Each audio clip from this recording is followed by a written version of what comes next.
بطخ اور مرغی کے چوزے۔ بھی بطخ اور بھی مرغی دونوں انڈے دیے۔ انہیں اپنے انڈوں پر بڑا فخر تھا۔ دونوں نے اپنے انڈوں پر بیٹھتی، ان کے چہروں پر بیوقوف سی مسکراہٹ ہوتی۔ بھی مرغی نے کہا، بھی بہن بطخ، کیا ہم اپنے انڈے ساتھ ساتھ رکھ کر دیکھیں کس کے انڈے زیادہ خوبصورت ہیں؟ بھی بطخ نے جواب دیا، اگر تم چاہو تو ایسا کر لیتے ہیں، مگر میں تو جانتی ہوں کہ میرے انڈے خوبصورت ہیں۔ بھی مرغی نے غصے سے کہا، بھی بطخ، پہلے میرے انڈے کو دیکھو پھر فیصلہ کرنا۔ بھی بطخ اپنے انڈے لائی اور فرش پر بچے ہوئے بھوسے پر قطار میں رکھ دیے۔ مرغی کو ایک انڈے کی طرف اشارہ کرتے ہوئے دکھا کر کہنے لگی، دیکھو یہ انڈا کتنا گول مٹول ہے۔ اسی طرح بھی مرغی نے اپنا ایک انڈا دکھایا اور کہنے لگی، یہ انڈا دیکھو کتنا گول مٹول اور صاف شفاف ہو۔ انہوں دونوں انڈے نیچے رکھے اور مزید دوسرے 2 انڈے اٹھا لیے۔ بھی بطخ نے کہا، یہ انڈا گول بھی ہے، شفاف بھی ہے، اور اس کے اوپر یا باریک سی دھاریاں بھی ہیں۔ اسی طرح انڈوں پر بحث کرتے کرتے جب انہوں نے آخری انڈا نیچے رکھا تب تک دونوں ماؤں کے انڈے گل مل گئے تھے۔ مرغی بولی، کیونکہ میں بہت موٹی تازی ہوں اس لیے میرے انڈے بھی بڑے ہیں۔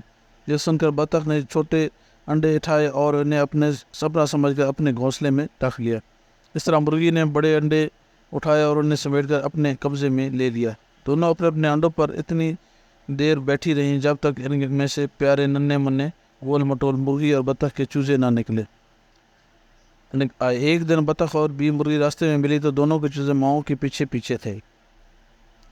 بطخ بڑے فخر سے بولی، کیا سب سے خوبصورت چوزے نہیں ہیں؟ کیا بھی بطخ مرغی نے، تم نے اتنے پیارے چوزے پہلے کبھی دیکھے ہیں؟ بھی مرغی نے جواب دیا، واقعی بہت خوبصورت ہیں، لیکن ادھر بھی تو دیکھو، کیا تم نے کسی مرغی کے اتنے خوبصورت چوزے دیکھے ہیں؟ جواب بطخ نے بھی مرغی کے چوزوں کی تعریف کی۔ اگلے دن بطخ اپنے چوزوں کو کہہ رہی تھی، چلو ایک قطار بناؤ اور ایک دوسرے کے پیچھے چلو، آج میں تمہیں تیرنے کا پہلا سبق دوں گی۔ لیکن قطار نہیں بن رہی تھی، وہ بار بار قطار سے باہر نکل جاتے۔ وہ تو سب ماں کے ہر طرف دوڑتے پھرتے تھے۔ بطخ انہیں سمجھا کر تھک چکی تھی۔ جب وہ تالاب کنارے پر پہنچے تو چوزوں نے اپنے پاؤں پانی میں ڈالے اور پانی میں اترنے سے انکار کر دیا۔ ادھر بھی مرغی اپنے چوزوں کو مرغی کے چوزوں بننا سکھا رہی تھی۔ وہ انہیں زمین کو کھروچ کر کیڑے مکوڑے پکڑنا سکھا رہی تھی، لیکن چوزے ایسا نہیں کر پا رہے تھے۔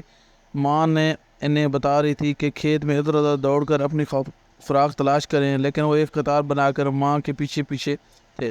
جب بھی مرغی کا منہ دوسری سمت ہوا تو چوزے فوراً دوڑ لگا کر موتی کتے کے پانی پینے والے برتن میں چلے گئے اور باہر آنے سے انکار کر دیا۔ موتی ساتھ ہی سو رہا تھا۔ اس نے ایک آنکھ کھول کر دیکھا کہ کیسا شور ہے۔ اس نے چوزوں کی اس حرکت پر برا نہیں منایا۔ بھی مرغی اور بھی بطخ نے ٹھنڈی آہیں بھری اور گفتگو کرنے کے لیے ساتھ ساتھ بیٹھ گئے۔ اب وہ سمجھ چکی تھی کہ انہوں نے غلطی سے ایک دوسرے کے انڈے تبدیل کر لیے تھے۔